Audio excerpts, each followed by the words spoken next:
Mètode científic. Anàlisi de dades, relació entre capacitat i volum. En la vida quotidiana, normalment, no fem la distinció entre capacitat i volum. Sempre parlem de volum.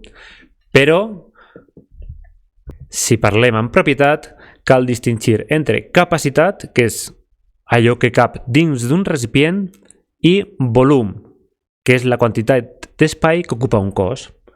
Hem vist que per a calcular el volum multipliquem el costat pel costat per l'altura. Hi ha una relació entre les dues magnituds.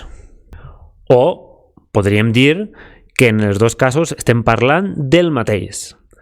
Tot i que litres utilitzem normalment en la vida quotidiana per a parlar de quantitats molt petites i metres cúbics o les unitats elevades al cub, les utilitzem per a parlar de quantitats més grans.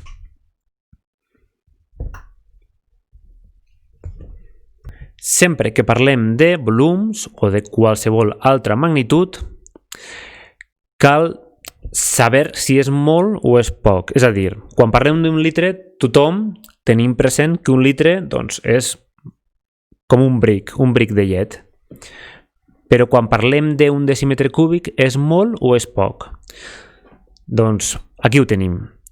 Un decímetre cúbic és un cub que fa un costat de 1 decímetre per 1 decímetre i per l'altura de 1 decímetre.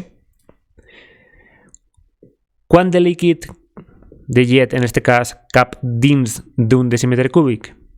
Doncs cap exactament 1 litre.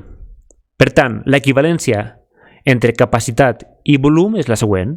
1 litre és igual a 1 decímetre cúbic.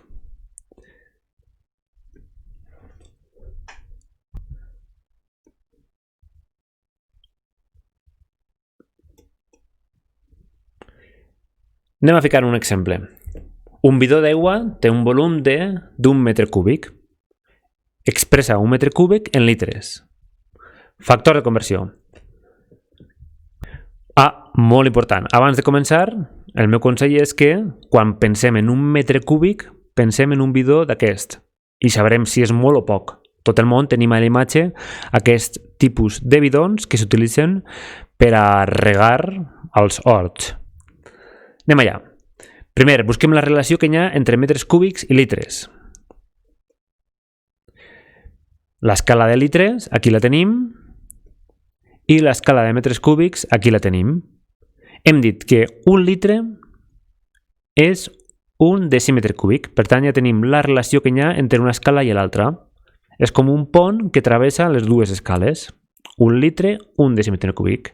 Imagineu que sortiu d'este punt i heu d'arribar fins a este punt. Estem aquí i ara haurem de fer un altre salt. Per què fem al revés el salt? Perquè sempre, per a facilitar els càlculs, hem de partir de la unitat més gran. Per tant, un metre cúbic és igual a